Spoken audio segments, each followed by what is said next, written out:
Welcome back, everybody. Should a person be deprived a job based upon their skin color? Should a person be denied a job promotion based upon their skin color also? I think we all know the answer to those questions. It feels like an absurd question, a ridiculous question. However, in Buffalo, New York, firefighters are being denied job promotions because they are white. Joining me this time from Washington, D.C., someone who's covering the story. She is Cherylyn Harley LeBon, and she's with Project 21. Cherylyn, welcome back to the show. Great to be with you, Rick, as always. All right, so we're seeing firefighters in Buffalo, New York being declined job promotions because of their skin color, in this case, white. Tell us about the story. So let me give you a little bit of background because I am from this part of the country. I'm from a small town about 30 miles from Buffalo.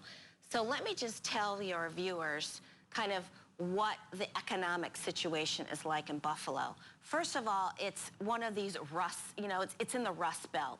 So big companies like Bethlehem Steel, I don't know if that sounds familiar to you at all, absolutely. Rick. Those were the big kind of hallmark companies, manufacturing companies in the area. And when Bethlehem Steel left, nothing else came back in, right? You saw these manufacturing jobs just disappear. And so as of September of last year, unemployment rate in Buffalo, New York was 7.7%, all right? So you know the real number is going to be close to like 8.4, 8.5%. So when you put that in context with the situation with the firefighters, you realize, people really need these jobs. So Project 21 filed an amicus brief, friend of the court, a brief that was written by Pacific Legal Foundation, and a couple other organizations joined the suit. And what we're alleging is that we argue that in this brief, the local government failed to post. What they did is they allowed the promotional list to expire. So this is how it works with these types of jobs. It's not like I'm going to go, I'm looking for a job, Rick, and I'm going to ask you to hook me up with your supervisor. That's not how these jobs work. These are firefighter jobs, policeman jobs. These are the type of jobs that if you want to be promoted, the job has to be posted first, right? Okay. Job is posted, and then you are hired or not based on experience, right? Because these are types of jobs you work your way up. So here what you have in Buffalo is that they allowed the promotional list to expire because the next people in line who were qualified were white. And because they feared litigation or backlash from the black firefighters, that is why they allowed the promotional list to expire. All right. It's a bad deal all the way around. A lot of questions going through my mind, Cherylyn. First question is this. For our viewers who may not be familiar with Project 21, you're an African-American advocacy group. Why would a group like Project 21 go to bat for these white firefighters who've been done wrong? Good question.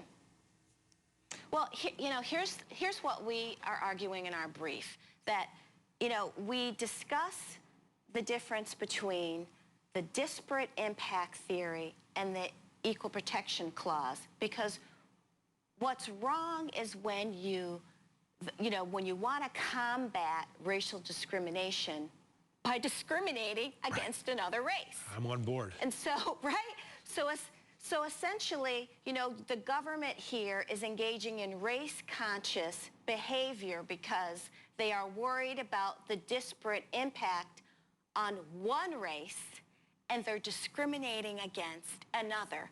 And there's the conflict between the disparate impact theory and the equal protection clause. Because in the earnestness to be concerned about the black firefighters and their ability to be promoted, you are then denying the white firefighters the ability to get promoted because they were the next ones in line. And here's the important thing I also think it's important for the viewers to note, that, you have these bean-counting politicians who are so PC and worried about, the effect on the black firefighters that, you know, in essence, they are making the decision to who is going to be hired and fired, and it's not based on merit. And that, I think, Rick, really goes against the grain of what we are trying, you know, what our country stands for, right? Right. Talk about, you know, judging someone based upon content of character or say merit of their accomplishments versus the color of their skin. This flies right in that face. And it also opens the door, Cherylyn LeBon, or Harley LeBon, I'm sorry, does it not, that sometime down the road, the tables could be turned around, the roles reversed. That, hey, if we purposely Absolutely. Go ahead. Right. Go ahead. No, you're absolutely right. And again, these policies, when they were developed, very, you know, laudable, you know, very laudable goals. We were trying to redress the wrongs from post-slavery and Reconstruction when blacks could not have the opportunity to apply for these types of jobs, many jobs. They were denied access to you know, public places, denied access to get education. But now we're in 2015. And particularly when you're talking about jobs with first responders, firefighters, policemen, we want people to be promoted in these jobs based on merit and ability. Because you could be creating all sorts of issues, particularly in these types of jobs, when you've got people not being promoted based on ability. All right, a firefighter? Yeah. I want someone, Rick, to lift me out of a burning building who is qualified to do that.